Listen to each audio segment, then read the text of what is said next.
تمام حمد و ثنا، تعریف و توصیف اللہ جل مجدہ الکریم کی ذات بابرکات کے لیے، جو خالق کائنات بھی ہے اور مالک شش جہات بھی۔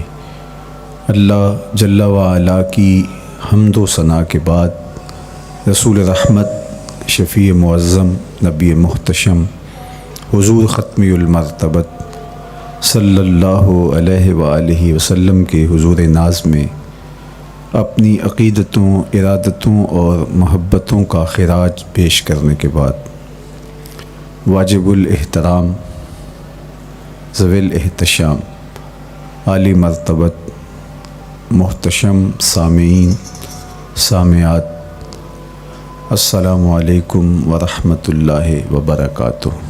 موسم رحمت ربیع الاول کی بہاریں جلوہ ساماں ہیں، اور میں اور آپ حضور کے تذکار حسن کی خوشبو لینے موجود ہیں۔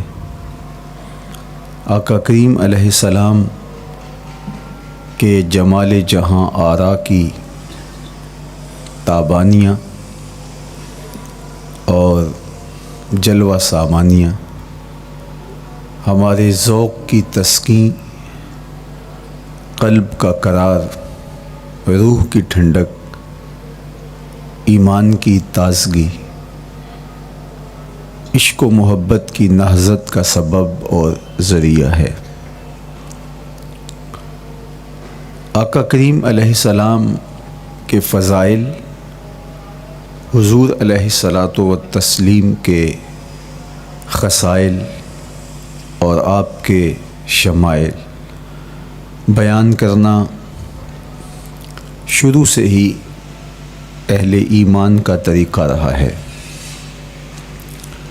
خصائل حضور کی سیرت کے عنوان کو کہا جاتا ہے، فضائل حضور کی عظمت و رفعت حضور کے معجزات کا عنوان ہے، شمائل حضور کے اعضائے نور کا تذکرہ جاں فضا ہے، حضور کے حسن و جمال کی باتیں ہیں۔ آقا کریم علیہ السلام کے شمائل پر، خصائل پر، فضائل پر علماء نے بہت کام کیا، تصنیفات چھوڑیں، محدثین نے اس عنوان سے باب باندھے۔ قیامت تک آنے والی انسانیت کے لیے حضور کی سیرت، حضور کے کردار کے عنوانات کتب میں نقش ہیں۔ حضور کی فضل و عظمت کے حوالے، حضور کے معجزات کا بیان، حضور کی رفعت کی کہانیاں اور آقا کریم کو اللہ کی طرف سے عطا کردہ مراتب جلیلہ کا بیان، یہ بھی محبوب موضوع رہا اہل علم کا، اہل محبت کا۔ لیکن حضور علیہ السلام کے شمائل، حضور کی صورت کا بیان، حضور کے حلیہ نور کی باتیں، یہ بھی ترک نہیں ہوئیں۔ عمومی طور پہ ہم شخصیات کے کردار کے حوالے سے، ان کی عادات کے حوالے سے، ان کے خصائل کے حوالے سے، ان کی تعلیمات کے حوالے سے پڑھتے ہیں۔ ان کے شمائل کے حوالے سے اتنی زیادہ تفصیلات نہیں ہوتی، لیکن کائنات میں ذات رسالت مآب صلی اللہ علیہ وآلہ وسلم وہ ذات ستودہ صفات ہے جن کے شمائل کو اس تفصیل سے بیان کیا گیا کہ یہ بھی صحابہ نے بیان کیا کہ حضور کے سر انور اور مبارک داڑھی میں سفید بال کتنے تھے۔ آپ کو کسی کا اتنا محفوظ حلیہ نہیں ملے گا۔ حضور علیہ السلام کی زلفوں کے خم کیسے تھے، حضور کی رنگت سے لے کر کے حضور کے اعضائے بدنیہ کے توازن، حسن اور جمال کی کہانیاں آپ کتب احادیث میں، شمائل کی کتابوں میں بکھری ہوئی نظر آئیں گی، اور کیوں نہ ہو جس کے حسن کے قصیدے میرے رب نے بھی بیان کیے ہیں۔ کبھی حضور کے چہرہ نور کا ذکر کرتے ہوئے والضحیٰ واللیل اذا سجا، کبھی حضور علیہ السلام کی مبارک زلفوں کا تذکرہ کرتے ہوئے حامیم، کبھی آقا کریم علیہ الصلاۃ والسلام کے مبارک ہاتھوں کا، کبھی دیگر اعضائے بطنیہ کا ذکر قرآن نے کیا۔ حضور کے سینہ اقدس کی کہانی قرآن نے بیان کی۔ حضور علیہ الصلاۃ والسلام کی مازاغ آنکھوں کا تذکرہ قرآن نے کیا، تو پھر یہ محبوب اور مرغوب موضوع کیوں نہ ہوتا۔ اور آقا کریم کو اللہ نے وہ جمال دیا تھا، وہ حسن عطا کیا تھا، وہ خوبصورتی دی تھی جو حضور کا ہی حصہ ہے۔ ویسے اللہ کا ہر پیغمبر، ہر نبی، ہر رسول خوبصورت ہوا، کوئی نبی ایسا نہیں ہے جو خوبصورت نہ ہوا ہو، یہ اللہ کا انتخاب ہے۔ آپ تو دکان پہ سیل مین بھی رکھیں تو اس کی باقی قابلیت کے ساتھ ساتھ اس کی شخصیت کو آپ دیکھتے ہیں کہ جو خوش شکل ہو، آنے والے کو متاثر کر سکے، باوقار لگے، تو جس کو اس نے نبی بنانا تھا تو اس کو اس نے یوں ہی یہ عظمت اور یہ رفت عطا کر دینی تھی۔ تو اللہ کا ہر نبی حسین، ہر نبی جمیل، لیکن جو جمال، جو خوبصورتی، جو حسن، جو شان و شوکت اللہ نے میرے اور آپ کے آقا و مولا حضور ختم المرتبت کو عطا کی، وہ حضور کا ہی مقسوم ہے، وہ حضور علیہ السلام کا ہی حصہ ہے۔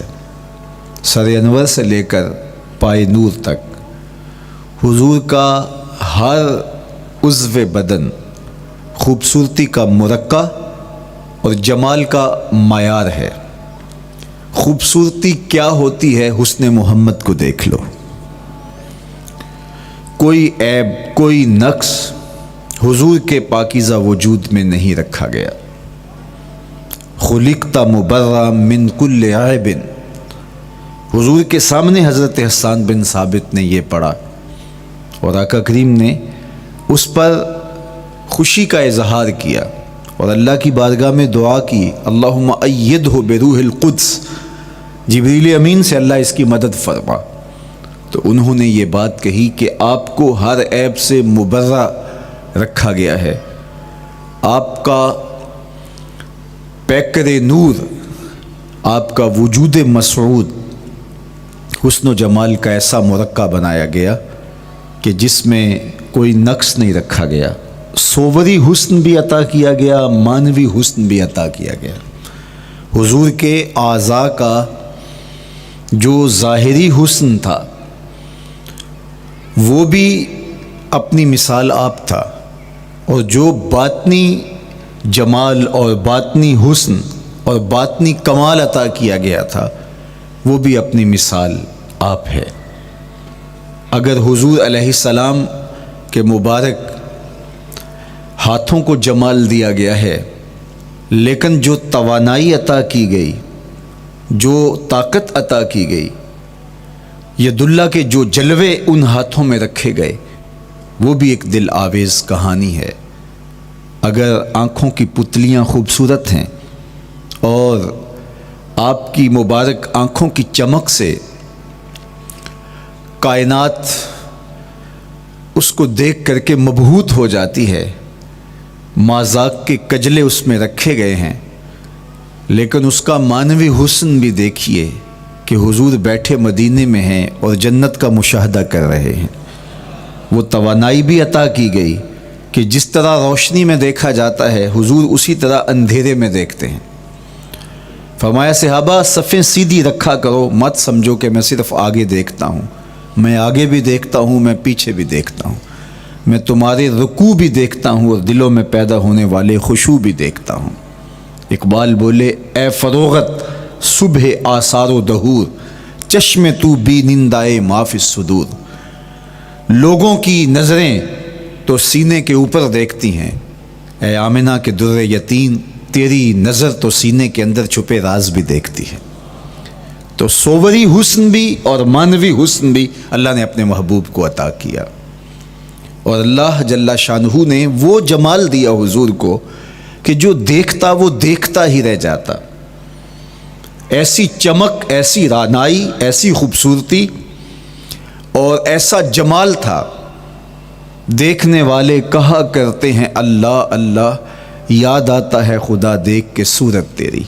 کتنے لوگ ہیں جنہوں نے صرف حضور کے چہرے کو دیکھا اور لبوں پہ کلمہ جاری ہو گیا۔ معروف نام حضرت عبداللہ بن سلام رضی اللہ تعالیٰ عنہ کا ہے۔ یہودیوں کے بہت بڑے حبر تھے، بہت بڑے عالم تھے۔ حضرت یوسف علیہ السلام کی اولاد سے تعلق تھا، اور اس معاشرت میں ایک وقار کی مسند پہ براجماں رہتے، لیکن جو ہی حضور علیہ السلام مکے سے ہجرت فرما کے مدینہ تشریف لائے تو یہ حضور کو دیکھنے آئے۔ با فضل الصدقہ اٹھا کر دیکھیے کہ ایک مناظرہ ترتیب دیا انہوں نے کہ ان سے یہ بات کروں گا، یہ سوال کروں گا، یہ اعتراض اٹھاؤں گا۔ لیکن جب حضور کی مجلس میں پہنچے اور آقا کریم علیہ السلام کے رخ زیبا کو دیکھا تو سارے سوال بھول گئے۔ رومی بولے اے لقائے تو جواب ہر سوال، حل شود ہر مشکلت بے کی لوکال۔ تیری ملاقات ہی تو سارے سوالوں کا جواب ہے، تیرا ایک بار دیکھ لینا ہی تو سارے مسئلے حل کر دیتا ہے۔ تو سوالات کا ایک ڈھیر اٹھائے لائے تھے، ایک گٹھڑی باندھ کے لائے تھے سر پہ رکھ کے، لیکن جو ہی حضور کو دیکھا تو وہ جو گٹھڑی باندھ کے لائے تھے اس کی گرہیں ڈھیلی ہونے لگی، پھر سوال تتلیوں کی طرح اڑنے لگے، اور حضور کو دیکھا تو کوئی سوال ہی باقی نہ رہا۔ اب آقا کریم نے فرمایا عبداللہ ابن سلام آؤ کدھر آئے ہو؟ یہ تو مناظرہ کرنے آئے تھے، سودا لینے کے لیے بازار گئے ہم، ہاتھ اس کے بکے جس کے خریدار گئے ہم۔ لیکن جب آقا کریم نے پوچھا کہ آؤ کدھر آئے ہو تو انہوں نے کہا حضور میں آپ کا غلام بننے آیا ہوں، تیری تک کے ادامہ میں مرید ہو گئے، حضور کے ہاتھ پہ بیعت اسلام کر لی۔ اب جن لوگوں نے عبداللہ ابن سلام کو تیار کر کے بھیجا تھا وہ امید میں تھے کہ تھوڑی دیر کے بعد ہم سنیں گے کہ انہوں نے سخت سوال کیے اور مسلمانوں کے نبی ان کا جواب نہیں دے پائے۔ لیکن جب ان کے کانوں تک یہ خبر پہنچی کہ عبداللہ بن سلام نے تو کوئی سوال ہی نہیں کیا بلکہ وہ محبوب کی نگاہوں کا شکار ہو گئے، اور انہوں نے دیکھتے ہی حضور پر تن من سب کچھ نچھاور کر دیا اور لبوں پہ کلمہ جاری ہو گیا، تو وہ صبر نہ کر سکے اور عبداللہ ابن سلام کے پاس پہنچے اور جا کے کہا کہ تو نے یہودیت کی ناک خاک آلود کر دی، تم نے کوئی سوال کیا ہوتا، انہوں نے جواب دیا ہوتا اور پھر تم نے مان لیا ہوتا تو ہم سمجھ جاتے کہ ایک عالم تھا، علمی پیاس بجھ گئی، مطمئن ہو گیا۔ لیکن یہ عجیب کہانی ہے، سنا ہے تم نے کوئی سوال بھی نہیں اٹھایا، انہوں نے جواب بھی نہیں دیا، بس تم نے ان کو دیکھا اور دیکھتے ہی تمہارے لبوں پہ کلمہ جاری ہو گیا، تو یہ کیا کہانی ہوئی؟ تو عبداللہ ابن سلام نے جو جواب دیا وہ آب زر کے ساتھ لکھنے کے قابل ہے۔ انہوں نے کہا کہ یہ بات میری سمجھ میں بھی نہیں آئی، جب میں اس آقا و مولا کی چوکھٹ پہ پہنچا اور میں ان سے سوال کرنے کے لیے لفظوں کو ابھی ترتیب ہی نہیں دیا تھا کہ میری نظر ان کے جمال جہاں آرا پہ پڑ گئی۔ اب عبداللہ بن سلام کے لفظ سنیے، فرماتے ہیں فلما تبینت وجہہ عرفت ان وجہہ لیس بوجہ کذاب، جب میں نے ان کے جمال جہاں آرا کو دیکھا، چہرہ نور کو دیکھا، رخ زیبا کی زیارت کی، تو میں نے پہچان لیا یہ چہرہ کسی جھوٹے کا ہو ہی نہیں سکتا ہے۔ دیکھنے والے کہا کرتے ہیں اللہ اللہ، یاد آتا ہے خدا دیکھ کے صورت تیری۔ اللہ نے صورت ہی ایسی بنائی، جمال ہی ایسا دیا، خوبصورتی ہی ایسی دی کہ جو حضور کو دیکھتے وہ دیکھتے ہی رہ جاتے۔ تو کتنے لوگ تھے کہ جنہوں نے محض حضور کو دیکھا، پھر اس کے بعد لب کھلے تو کلمہ ہی جاری ہوا۔ وہ خوبصورتی اور وہ جمال اللہ نے اپنے محبوب کو عطا کیا۔ آقا کریم علیہ الصلاۃ والسلام کا ایک ایک عضو بدن خوبصورتی کا مرقع تھا، بلکہ خوبصورتی کا معیار تھا۔ حسن کیا ہوتا ہے، حسن کا معیار کیا ہوتا ہے، جمال کسے کہتے ہیں، خوبصورتی کی تعریف کیا ہے، اعضائے محمد صلی اللہ علیہ وآلہ وسلم کا توازن دیکھ لو تو تمہیں پتہ چلے گا کہ حسن کسے کہتے ہیں۔ حضور علیہ السلام کو اللہ تعالیٰ جل شانہ نے جو حسن بخشا، جو جمال دیا، جو خوبصورتی دی، وہ حضور کے مبارک قدموں سے اس کا انداز کیجئے کہ جس کے قدم اتنے سونے ہیں اس کا چہرہ کتنا سونا ہوگا۔ حضرت عبداللہ بن بریدہ رضی اللہ تعالی عنہ حضور کے مبارک قدموں کا ذکر کرتے ہوئے وصف جمال محمد کی کہانی چھیڑتے ہیں اور فرماتے ہیں کان رسول اللہ صلی اللہ علیہ وآلہ وسلم احسن البشر قدما، کہتے ہیں کہ کائنات میں جتنے سونے قدم میرے حضور کے تھے کسی کے تھے ہی نہیں۔ جو جمال اللہ نے حضور کے مبارک قدموں کو دیا تھا، اللہ اکبر، وہ کسی اور کا مقسوم نہیں تھا۔ خوبصورت قدم۔ اور حضرت انس رضی اللہ تعالیٰ عنہ، حضرت ابو ہریرہ رضی اللہ تعالیٰ عنہ اور حضور کے وصاف ہیں حضرت ہند بن ابی حالہ رضی اللہ تعالیٰ عنہ، یہ حضور کا حلیہ بیان کرتے ہیں۔ حضرت امام حسن بن علی رضی اللہ تعالیٰ عنہ نے حضرت ہند بن ابی حالہ کو ایک دن کہا کہ مجھے اپنے آقا و مولا کا حلیہ بتاؤ، تو انہوں نے حضور کا حلیہ بیان کیا۔ یہ حضور کے وصاف ہیں، چونکہ انہوں نے حضور علیہ السلام کو بہت قریب سے دیکھا اور آقا کریم علیہ السلام کی زیارت سے مالا مال ہوئے۔ ویسے حضرت امام حسن نے بھی تو حضور کو دیکھا تھا اور بھی اصحاب نے حضور کو دیکھا تھا۔ یہاں یہ بات دلچسپی سے خالی نہیں ہے کہ صحابی ہی تب بنتا ہے جب وہ حضور کو بنظر ایمان دیکھے، لیکن صحابہ ایک دوسرے سے پوچھتے تھے کہ بتاؤ حضور کیسے تھے؟ میاں تم نے نہیں دیکھا؟ تو وہ کہتے تھے دیکھ کر بھی نہیں دیکھا۔ صرف چند لوگ ہیں جو حضور کا حلیہ بیان کرتے ہیں۔ اس کی کیا وجہ؟ تو علماء نے لکھا کہ حضور کے چہرے پہ جلووں کی تابش ایسی تھی اور حضور کا جمال ایسا تھا اور اس کی چمک ایسی تھی کہ کسی میں ہمت ہی نہیں تھی کہ وہ جی بھر کے دیکھ سکے۔ تو بعد میں ایک دوسرے سے پوچھتے تھے بتاؤ تم نے دیکھا تو حضور کیسے تھے؟ اگر ان لوگوں کی تعداد میں آپ کو بتاؤں تو 3 درجن سے زیادہ نہیں ہوگی جو حضور علیہ السلام کے وصاف ہیں، حضور کے حلیہ نگار ہیں، جو آقا کریم علیہ الصلاۃ والسلام کی صورت کا نقشہ بیان کرتے ہیں۔ دیکھا 1,24,000 اصحاب نے ہے، لیکن جو وصف بیان کرتے ہیں، شمائل رسول کو بیان کرتے ہیں، ان کی تعداد 3 درجن سے زیادہ نہیں ہے۔ اور یہ بھی وہ لوگ ہیں جنہوں نے حضور کو بچپن میں دیکھا، جنہوں نے حضور کو سوئے ہوئے دیکھا، حضور کو بہت قریب سے دیکھا۔ حضور علیہ الصلاۃ والسلام کے پاس ان کا آنا جانا بہت زیادہ تھا، اس طرح انہوں نے حضور علیہ السلام کو دیکھا۔ حضرت حسان بن ثابت رضی اللہ تعالی عنہ فرماتے ہیں کہ میں جو حضور کا حلیہ بیان کرتا ہوں تو اس کا سبب یہ ہے کہ میرے پاس حضور کو دیکھنے کا ایک طریقہ آ گیا تھا۔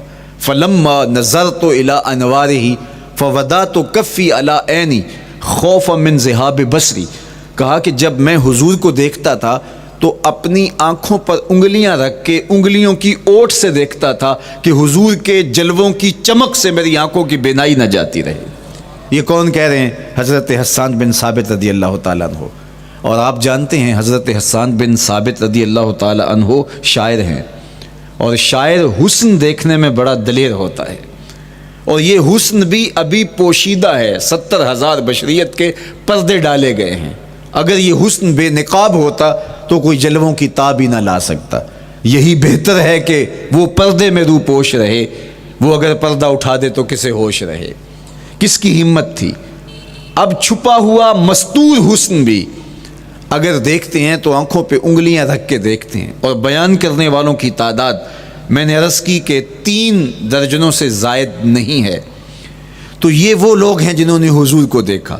اب امام حسن پوچھ رہے ہیں حضرت ہند بن ابی حالہ رضی اللہ تعالی عنہ کو کہ آپ نے حضور کو دیکھا تو مجھے بتائیے میرے نانا کا جمال کیسا تھا.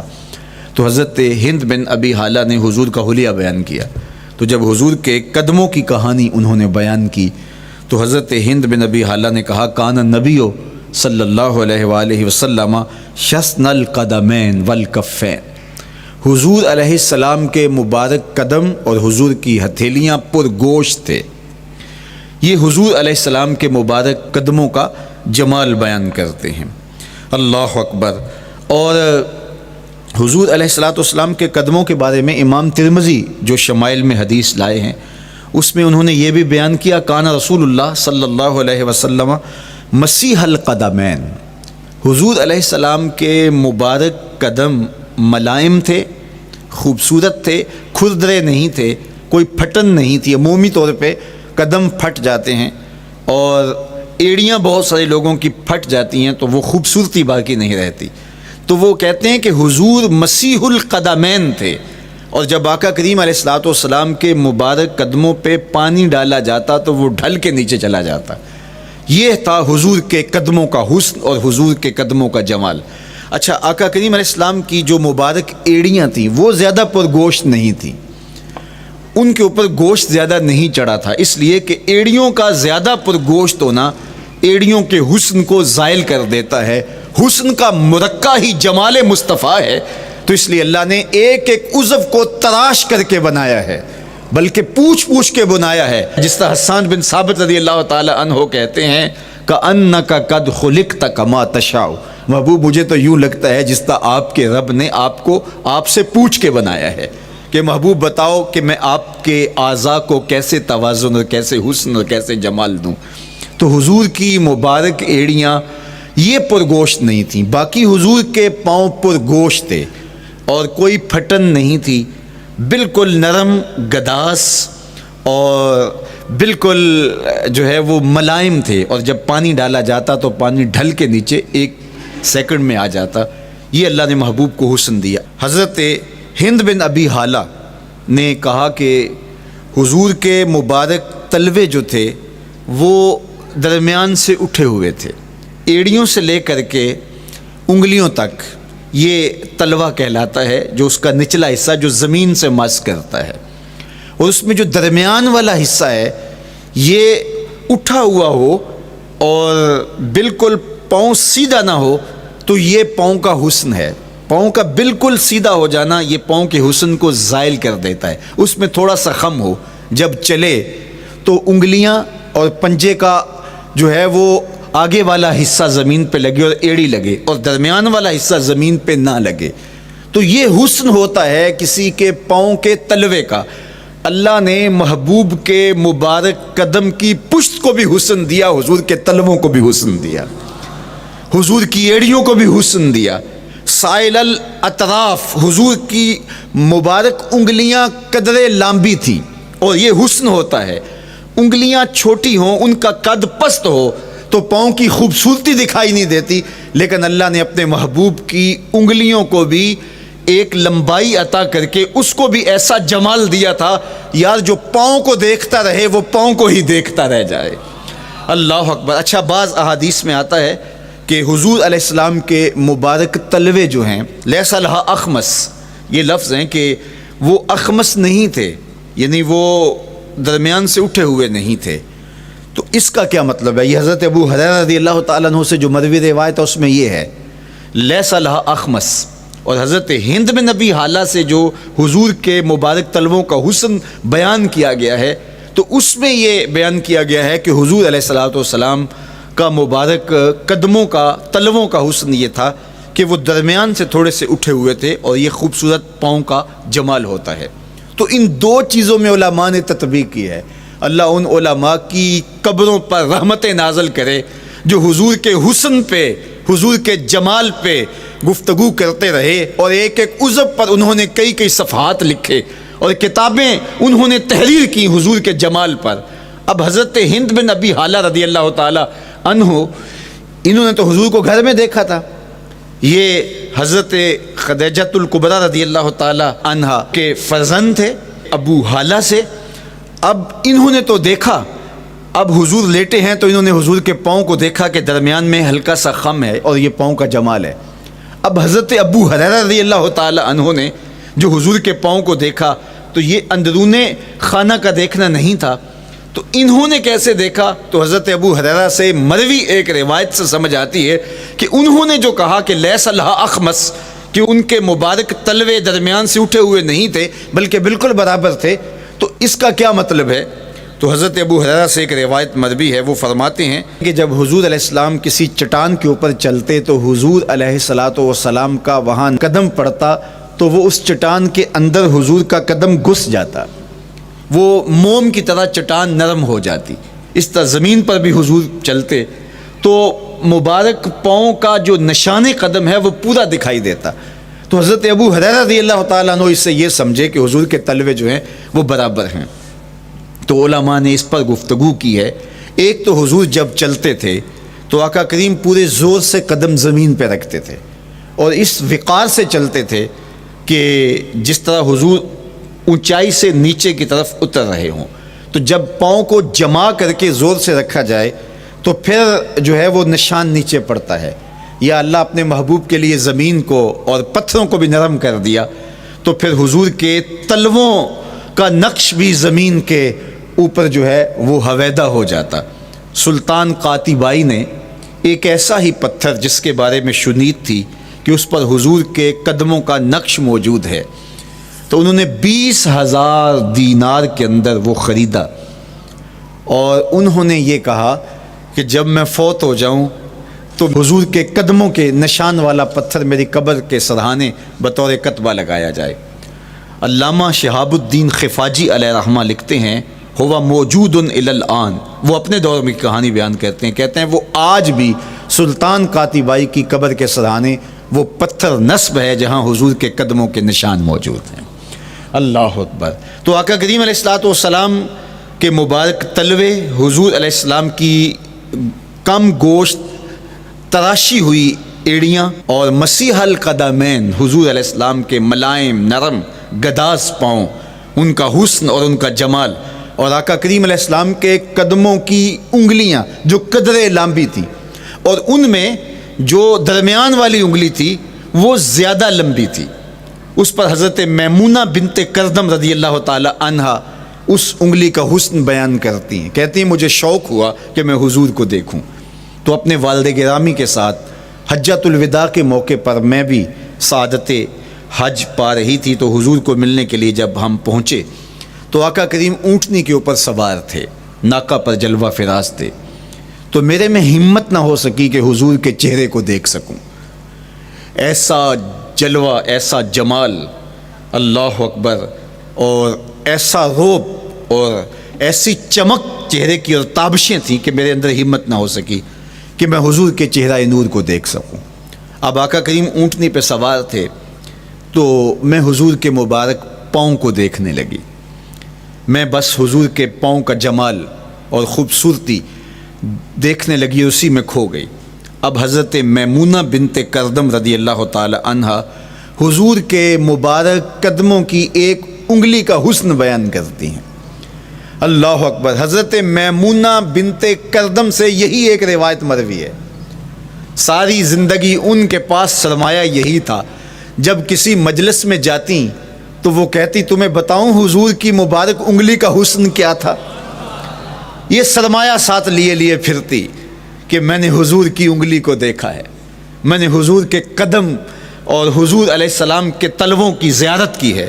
تو وہ اس حسن کو بیان کرتے ہوئے کہا کرتی تھی فما نسیتو فی ما نسیتو طولا اصبع قدمہ السبابہ علی سائر اصابعہ، جو سبابہ انگلی ہے، انگوٹھے کے ساتھ والی انگلی کو سبابہ انگلی کہتے ہیں، اور اس کے ساتھ والی انگلی کا جو قد دراز تھا اور باقی انگلیوں کی نسبت وہ انگلی لمبی تھی، کہا اس کا حسن آج بھی میری نگاہوں میں گھومتا رہتا ہے، اور ہر وقت میرے تصور میں رہتا ہے، میرے تصور سے کبھی اس انگلی کا جمال ہی ختم نہیں ہوا، انگلی کا حسن ہی کبھی زائل نہیں ہوا، ہر وقت اس کے تصور میں کھوئی رہتی ہوں۔ یار چہرے کے جمال کو کون بیان کرے گا، یہاں تو انگلی کا حسن بیان نہیں ہو رہا۔ ابھی وہ شعر پڑھا جا رہا تھا نا کہ قدموں پہ جبیں کو رہنے دو، قدموں پہ جبیں کو رہنے دو، چہرے کا تصور مشکل ہے۔ قدموں پہ جبیں کو رہنے دو، چہرے کا تصور مشکل ہے۔ جب چاند سے بڑھ کر ایڑی ہے رخسار کا عالم کیا ہوگا، جب چاند سے بڑھ کر ایڑی ہے رخسار کا عالم کیا ہوگا۔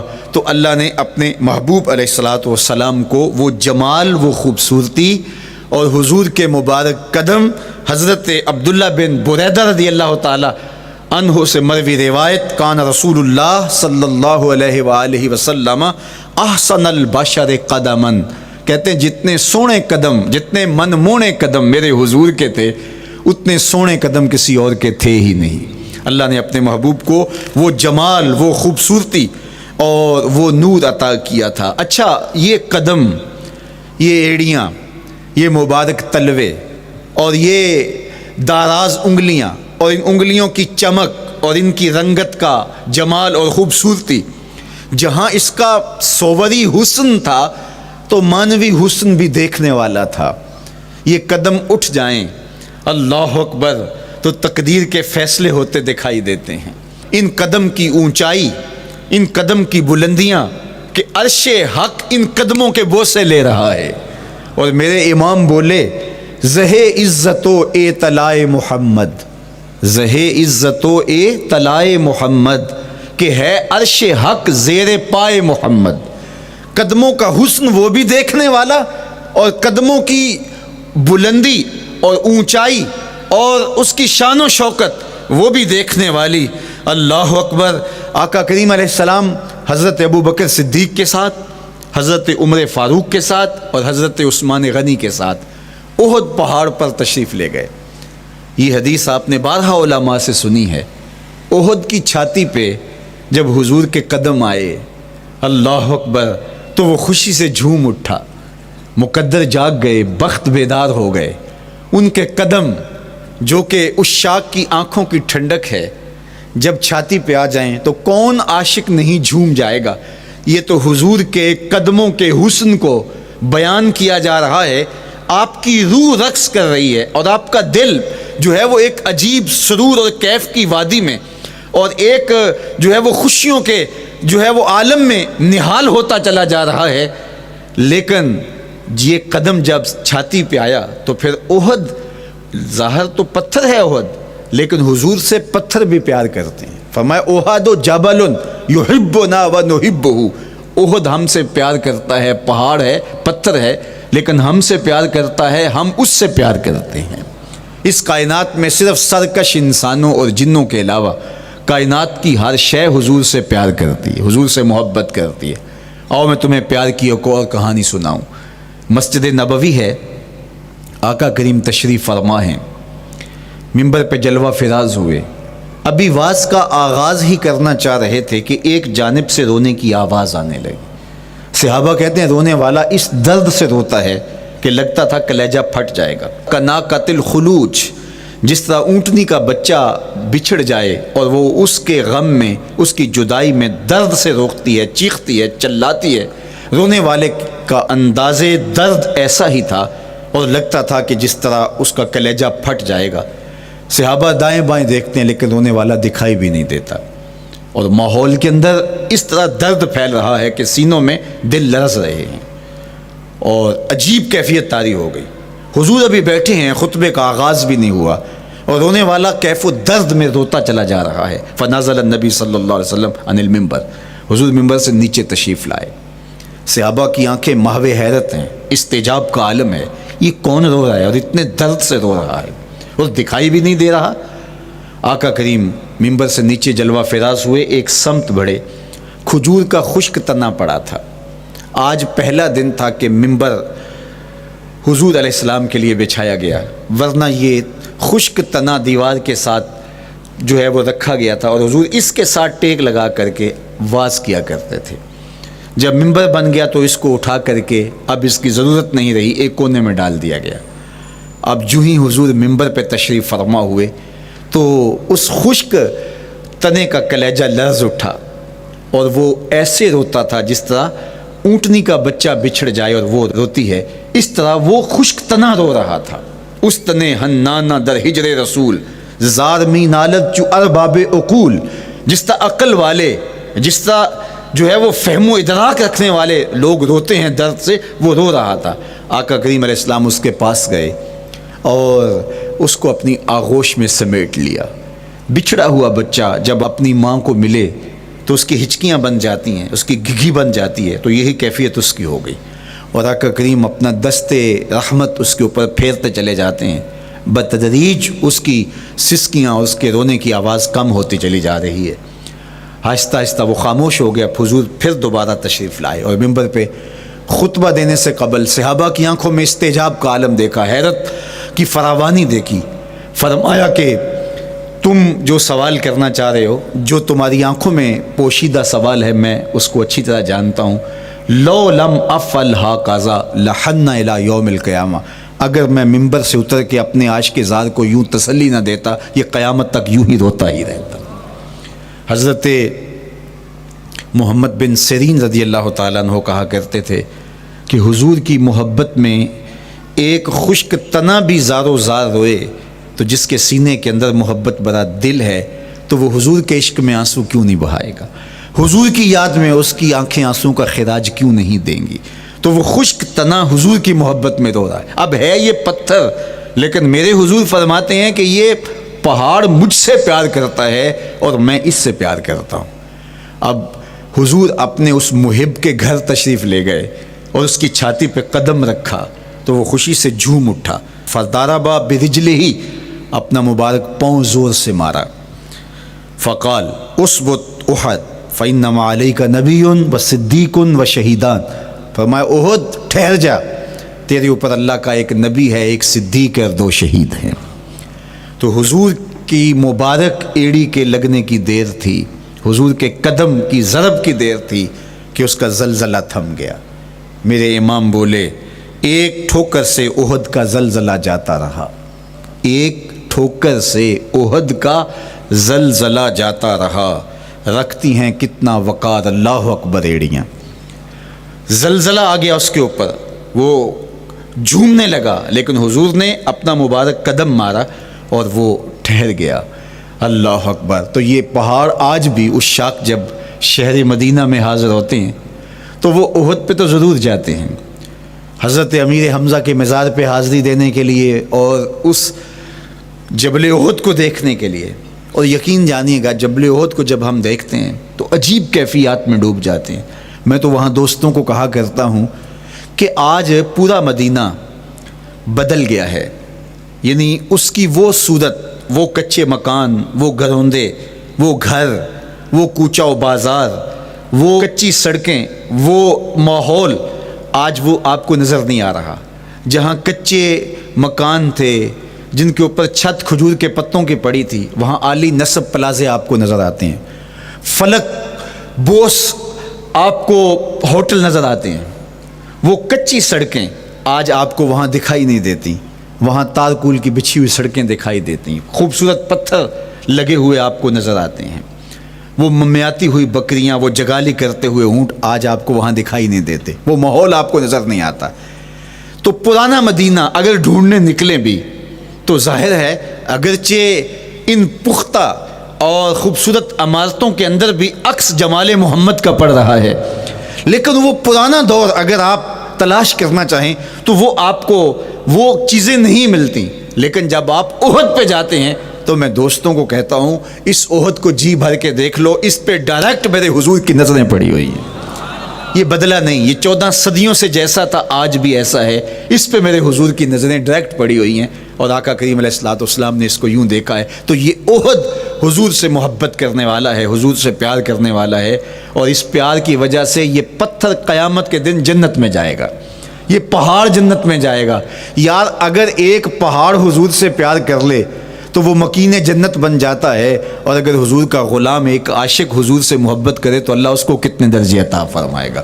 تو آقا کریم نے زور سے قدم مارا اور فرمایا احد ٹھہر جا، تیرے اوپر اللہ کا ایک نبی ہے، ایک صدیق ہے اور 2 شہید ہیں۔ اللہ اکبر۔ تو یہ حضور علیہ الصلوۃ والسلام کے مبارک قدم کی شان ہے، یہ حضور کے مبارک قدم کا جمال ہے اور اس کی خوبصورتی ہے۔ غزوہ ذات الرقاع کے اندر حضرت جابر کا اونٹ چلتے چلتے تھک گیا، سفر لمبا تھا اور اونٹ کمزور تھا، تو چلتے چلتے اس کو تھکن ہو گئی، اب وہ قافلے سے پیچھے رہتا چلا جاتا ہے۔ تو اس نے حضور کی خدمت میں عرض کی، یا رسول اللہ یہ اونٹ تھک گیا ہے اور میں قافلے کے ساتھ چل نہیں پا رہا۔ تو آقا کریم علیہ الصلوۃ والسلام نے اپنے مبارک قدم سے اس اونٹ کو ٹھوکر لگائی۔ فنشط حتیٰ کان ما یملک زمامہ، حضرت جابر کہتے ہیں اس کی لگام سنبھالی نہیں جاتی تھی، اتنا تیز چلتا تھا۔ یار جس کے قدموں کی ٹھوکر سے یہ توانائی آ جائے، اس کے ہاتھوں کی توانائی کا عالم کیا ہوگا۔ تو اللہ نے صرف حضور کے مبارک قدموں کو صوری حسن ہی نہیں دیا تھا، مانوی جمال اور توانائی بھی عطا فرمائی تھی۔ حضور علیہ السلام کے چچا جناب ابو طالب کہتے ہیں کہ میں حضور علیہ السلام کے ساتھ تھا، تو راستے میں ذی المجار کی منڈی آئی اور وہاں حالات ایسے تھے کہ پینے کے لیے پانی دستیاب نہیں تھا۔ تو میں نے کہا کہ عطشت ولیس عندی ماء، مجھے تو سخت پیاس لگی ہے اور پانی بھی پاس نہیں ہے۔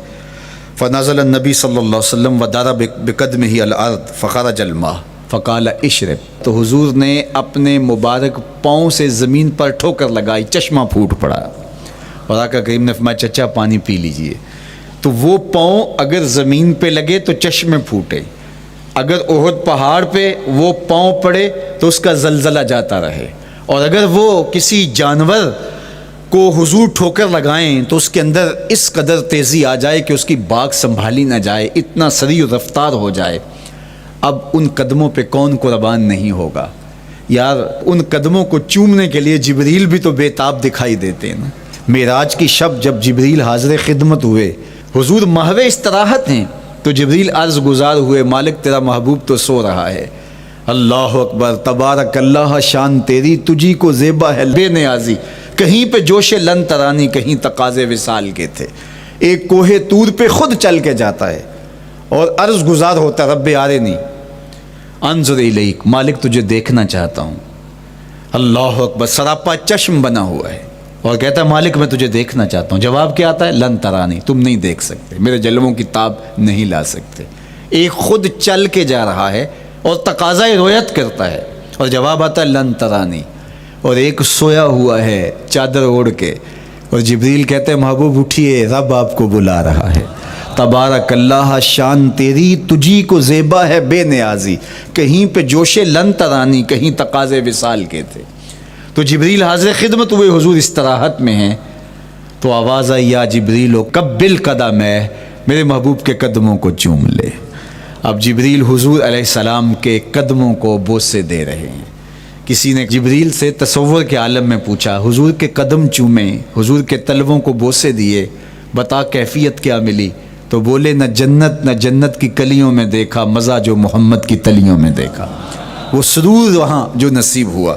وفد عبد القیس جب مدینہ المنورہ آیا تو ان میں ایک صاحب میں، وہ کہتے ہیں میں دوڑتا ہوا حضور کے پاس آیا، بس بے چینی تھی، اضطراب تھا۔ جب آپ مدینہ المنورہ میں جاتے ہیں تو آپ کو جا کے گاڑی اتارتی ہے اور آپ ہوٹل میں سامان رکھتے ہیں، تو پھر کتنی جلدی ہوتی ہے کہ جلدی سے غسل کریں اور جلدی سے نیا لباس پہنیں اور جا کے ہرے گنبد کو دیکھیں، حضور کی مبارک مسجد کی زیارت کریں، ان کوچہ و بازار میں جائیں جہاں حضور کے مبارک قدم لگے تھے۔ اللہ اکبر۔ تو اب یہ وفد عبد القیس جب آیا تو ان میں ایک صحابی حضرت زرع رضی اللہ تعالیٰ عنہ فرماتے ہیں کہ میں پھر تیزی کے ساتھ گیا اور پھر ہم جا کے حضور کے ہاتھ بھی چومنے لگے، حضور کے قدم بھی چومنے لگے۔ یہ سعادت مند قدم جن کے بوسے صحابہ دیتے ہیں، کبھی جبریل کے بوسہ گاہ بنتے ہیں، کبھی احد پہاڑ کی چھاتی ان قدموں کو چومتی ہے۔ یہی قدم ایک موقع ایسا آتا ہے یاد خدا میں، اللہ کے شکرانے میں، نماز میں لمبے قیام میں سوج جاتے ہیں، اور میرا مالک کہتا ہے اے چادر اوڑھنے والے، ساری رات جاگا نہ کر، کبھی سو بھی لیا کر۔ اللہ اکبر۔ تو یہ حضور علیہ السلام کے مبارک قدموں کا جمال اور مبارک قدموں کا حسن اور خوبصورتی ہے۔ اللہ نے اپنے محبوب علیہ السلام کے مبارک قدموں کو صوری اور معنوی حسن سے نوازا، اور یہ حسن حضور کے مبارک قدموں کا ہے، پھر جس کے قدم اتنے سونے ہیں اس کا چہرہ کتنا حسین ہوگا۔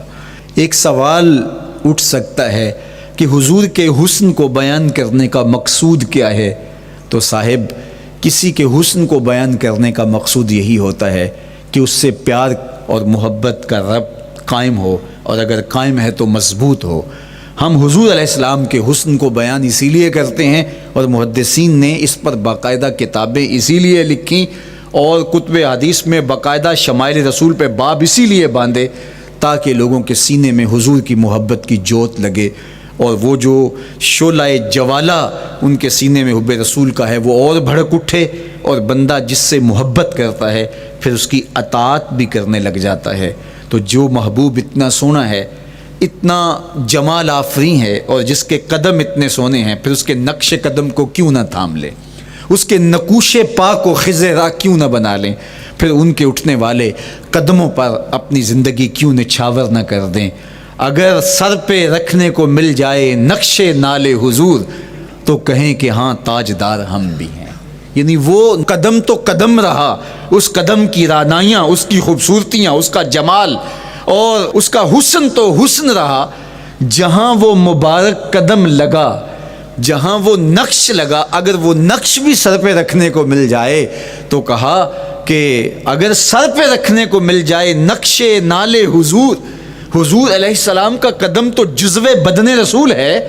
حضور علیہ السلام کے مبارک قدموں میں وہ جو نالین تھی، اس نالین کا بھی نقش وہ اگر سر پہ رکھنے کو مل جائے تو ہم زمانے کے تاجدار کہلائیں گے، اور جن کے سر پہ حضور کا قدم آ جائے ان کا مرتبہ کیا ہوگا۔